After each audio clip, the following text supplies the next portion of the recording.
Et oui, on continue de parler d'évolution statutaire du territoire. Vaste sujet complexe mais primordial à cerner pour comprendre comment fonctionnera la Guyane de demain. On le rappelle, une réunion de travail a eu lieu il y a une dizaine de jours à la CTG pour justement débattre de toutes ces questions. Après avoir reçu Patrick Lingibé, Mylène Mathieu et Silvio Van Der Pijl, nous sommes ce matin avec la porte-parole du collectif pour la Guyane décollée, Yvan Goua, bonjour. Oui, bonjour. Merci beaucoup d'avoir accepté notre invitation. Première question d'actualité, on va dire, hier c'était les 4 ans des accords de la Guyane de 2017. Au mois de mars, votre collectif Trop Violence avait donné rendez-vous à la population sur la place des Palmistes pour commémorer justement le 28 mars 2017 quand des milliers de Guyanais étaient descendus dans les rues. Ça c'était pour la commémoration, on va dire, mais sur le fond, 4 ans après, c'est quoi le regard que vous portez sur les choses qui ont ou non été faites depuis ? Beaucoup d'effets d'annonce en fait par l'État parce qu'on le rappelle que on avait heureusement eu la bonne idée d'intégrer les suivis. Du coup, tout de suite, on a eu droit à des chiffres. Donc après, c'était avril. Donc je crois en juillet, la première fois, on a eu un bilan d'avancement sur le plan d'urgence. Ensuite, on a eu un deuxième en août. Et puis après, petit à petit, c'était de plus en plus compliqué. L'année d'après, c'est en août, un an après, en août 2018, que viennent les ministres. Quand même, on a eu plusieurs déplacements de ministres pour soi-disant afficher un suivi. Et après, en fait, on se rend compte que c'était beaucoup, enfin, on se rend compte, on le savait déjà, mais c'est beaucoup de communication pour finalement, dans le fond, ne pas avoir de réelle volonté de mettre en œuvre les accords de Guyane. Et allez, pardon. Donc, voilà, parce que déjà, par exemple, nous avons réussi à tenir ces suivis, même si on a eu beaucoup de difficultés, on a réussi à tenir ces suivis jusqu'à fin 2018. Et après, on nous a annoncé que les réunions où il y avait 36 personnes, dont nous apparemment, parce qu'ils continuaient à se réunir tous ensemble, l'État, ça faisait trop. Alors que dans ces réunions-là, jusqu'à 2018, par exemple, par rapport à l'actualité sur l'insécurité, on avait des réunions opérationnelles. Des comités de suivi. Voilà, des comités de suivi, des opérationnels, où chacun des acteurs qui sont sur le terrain, puisque vraisemblablement, il semble que par exemple, pour l'Ouest, les Iguanes de l'Ouest sont plus sur le terrain que les gendarmes, et que pour Cayenne et même la Guyane entière, Trop Violence est plus sur le terrain que les gendarmes. Donc, on faisait des retours et on demandait des actions précises sur certains points chauds et certaines situations. Le problème, il vient d'où du coup ? Un manque d'implication de l'État ? Alors que comme vous l'avez dit, les effets d'annonce à l'époque avaient été énormes. Ouais, non, c'est une volonté. Y a pas de, pour nous, c'est clair et c'est pour ça que certains trouvent le discours de Trop Violence un peu trop radical. Mais nous sommes sur le terrain. Nous vivons la chose au quotidien. Quand je dis que depuis janvier 2021, ça me fait 50 victimes de violence, c'est que moi, je peux donner un chiffre. Et quand même, c'est une aberration que l'État soit incapable de donner des chiffres sur la délinquance. Nous les réclamions déjà en 2017 et on nous a fait croire qu'il y avait une baisse. Mais après 2017, c'est normal puisque 2017 est devenu la référence. Toutes les rues, tout était bloqué. Les délinquants eux-mêmes, c'est pas une vie en soi. Surtout, c'est des jeunes. On a 50% de notre jeunesse, de notre population qui est jeune. Donc, c'est pas une vie en soi d'être délinquant. Mais quand on n'a rien d'autre à faire, quand il n'y a pas d'autres propositions, on n'a jamais dit, bien sûr, que la délinquance, c'est un aboutissement. C'est le résultat pas de formation, pas d'emploi, pas de distraction, pas de rien en fait, et pas grand chose à faire. Et on avait déjà dit ça dès le départ, mais derrière en fait, aujourd'hui les propositions ça n'avance pas. Et 4 ans après, normalement 4 ans, c'était l'année des résultats. C'était l'année où, par exemple, côté établissement scolaire, c'était pas la première pierre, mais c'était, on bâtissait. Quand on apprend, par exemple, pour la justice, que le tribunal, finalement, la première pierre est prévue en 2023, on dit à l'État d'arrêter de se ficher de la tête des Guyanais. 2023 était la date de livraison. Et on a tous les documents. Nous sommes référents du pôle sécurité et justice, en fait, Trop Violence. Nous avons les comptes rendus de toutes les réunions de 2017. Il faut qu'ils le sachent. Et de toutes les façons, nous allons commencer à les sortir parce qu'il y a des engagements de l'État. Quand tu mets accord sur tel point, tu fais. Et aujourd'hui, par exemple, pour la délinquance, il y avait des points opérationnels, comme par exemple, à un moment donné, de mettre plus de forces de police la nuit. Ça a été demandé, c'est dans les accords, il y a marqué accord de l'État. Et aujourd'hui, à chaque fois, pendant 2017 à 2018, même dans les réunions de suivi, il fallait réclamer, il fallait insister, dire où sont, on ne les voit pas sur le terrain. On les voit, ils passent, par exemple la Charbonnière à Saint-Laurent, les témoignages sont cruciaux. Ils passent, mais ils ne s'arrêtent pas. Donc, ils vont voir un jeune débarquer avec un sac à dos sur la rive de Saint-Laurent et on ne fait rien. Par contre, trop de violence au barrage, au poste de contrôle d'Irakubo, on les bloque. Selon vous, Yvan Goua, finalement, la meilleure réponse ou une des réponses, on va dire, à apporter aux mobilisations de 2017 pour être à la hauteur de ce qui s'est passé, c'est finalement d'enfin doter, on va dire, la Guyane d'un nouveau statut?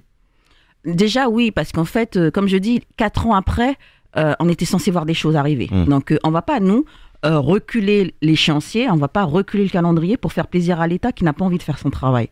Donc, normalement, effectivement, 4 ans après, largement, puisque d'abord, il y avait les États généraux, ensuite, il y avait le projet Guyane à écrire, et puis, voilà, la commission ad hoc, et maintenant, nous étions censés être dans l'année des négociations avec l'État, parce que c'est pas fini, il faut d'abord qu'on se mette d'accord sur le territoire. Je suis ravie quand j'entends Monsieur Tchonsit de la majorité dire que nous sommes d'accord pour un sui generis, c'est donc un projet, un statut à la carte. C'est magnifique, parce que nous en étions pas là. Nous avons souffert en 2019. Nous étions aux réunions. Boris Tchonsit a fait 1 ou 2 réunions. Moi, je me suis payé toutes les réunions sur l'évolution statutaire. Il y a au moins un consensus sur ce statut à la carte. Voilà, on est sur un statut à la carte.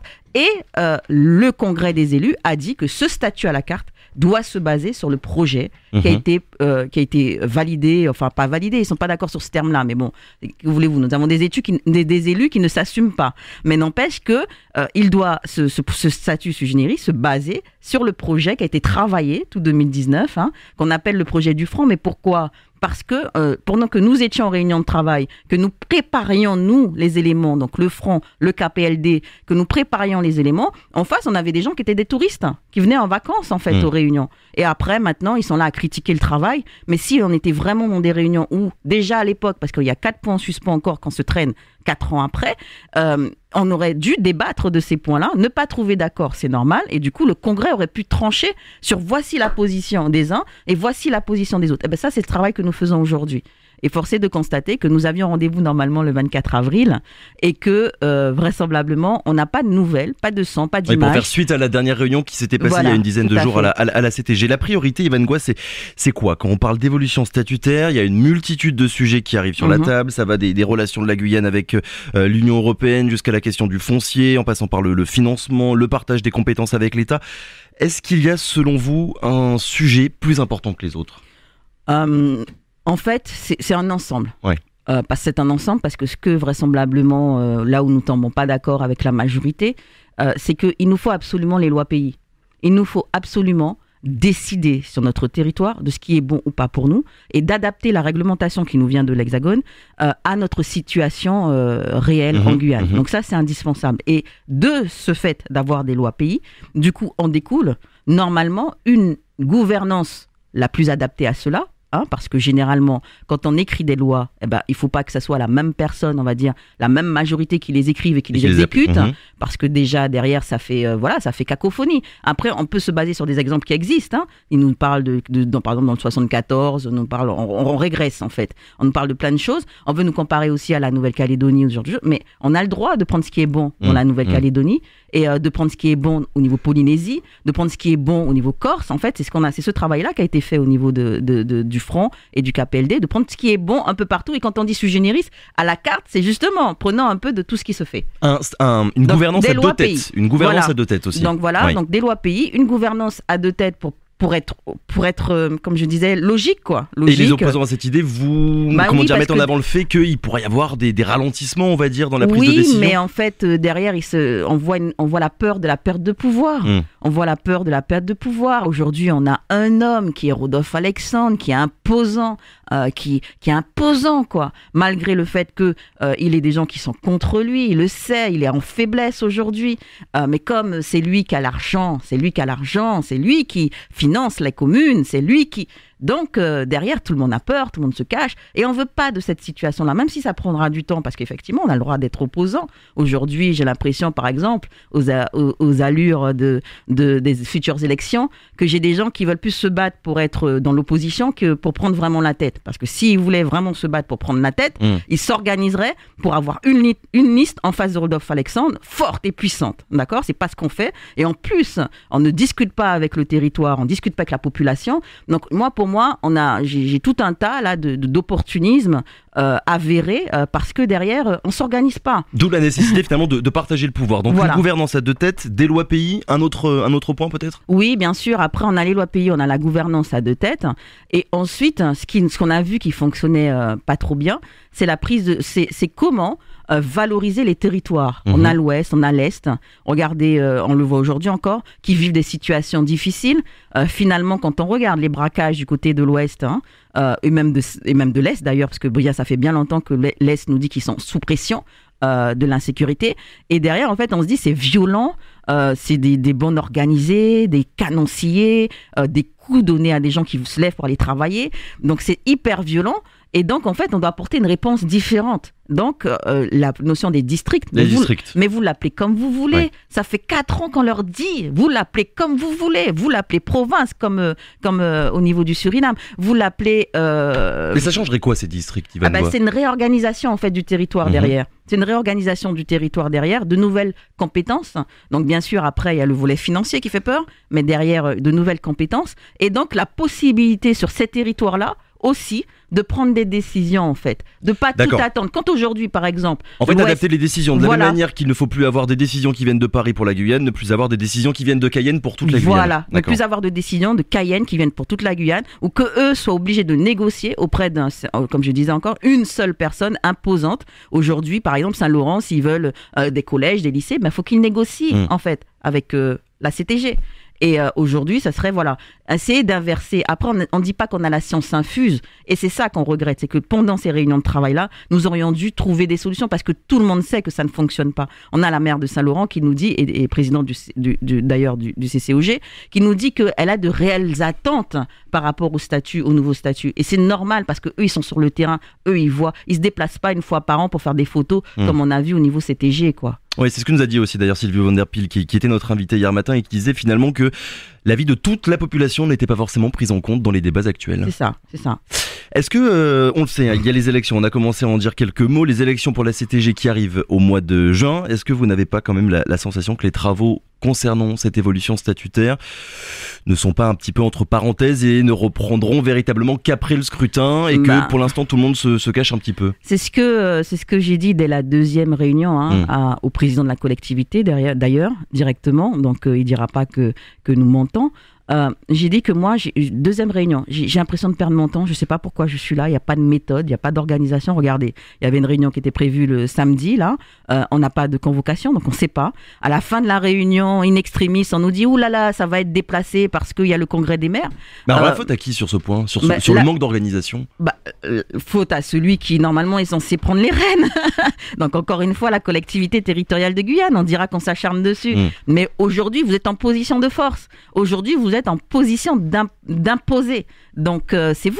Et c'est eux qui sont à l'organisation, à la manœuvre. Donc derrière, on devrait avoir, effectivement, on a une assistance à maîtrise d'ouvrage qui a passé son temps à décrédibiliser le projet Guyane. Ils auraient dû passer leur temps, leur demander aussi, parce qu'on n'a pas participé au cahier des charges. Comme ils sont, c'est eux qui ont la main sur tout, donc ils font leur petit cahier des charges dans leur coin, sans demander, nous, les acteurs du groupe de travail, qu'est-ce qu'on en pense. On leur aurait dit, demander aussi à la maîtrise d'ouvrage d'organiser les choses, de proposer un calendrier, de demander de proposer une vision. Mais justement en termes de calendrier, parce qu'on a déjà un petit peu dépassé le temps à partir. Rodolphe Alexandre avait annoncé l'an dernier un nouveau statut pour la Guyane d'ici 5 ans. C'est faisable? Vous y croyez? C'est faisable, mais il faut que les gens se mettent au travail en fait. Moi je dis ça depuis les ateliers de 2019. J'ai l'impression qu'il y en a qui viennent en réunion en balade en fait. Mais on doit avoir un objectif dans ces réunions-là et on doit vérifier à la fin des réunions si on a atteint ou pas l'objectif en fait. Et donc c'est possible et je suis ravie quand j'entends il y a pas longtemps sur vos antennes que Boris Tchanssit, représentant la majorité, dit lui aussi que c'est possible. Donc maintenant comment on fait? Parce que excusez-moi monsieur Boris Tchanssit, si c'est possible, nous sommes bientôt, la réunion du 24 avril n'est pas confirmée. Et bientôt, ils ne pourront plus rien faire puisqu'il y a ces fameuses élections fin juin. Se mettre enfin au travail, on l'aura bien compris. Merci beaucoup Yvan Goad d'avoir été avec nous ce matin pour revenir un petit peu sur tous ces travaux. Oui, allez-y. Je voulais juste rappeler quand même samedi, parce que l'insécurité, c'est que ça devient finalement notre quotidien. Marche à Sinnamary. Donc voilà, samedi, marche à Sinnamary, rendez-vous à 9h devant la mairie de Sinnamary. Et vraisemblablement, voilà, les gens, la Guyane, il faut se mobiliser, il faut se remettre, nous aussi, au travail, pour faire bouger les choses. Suite à l'assassinat, on le rappelle, de ce jeune Sinamarien tué à Sinamari au début du mois d'avril, il me semble. Merci beaucoup. Merci. Bonne journée. Radio Pays.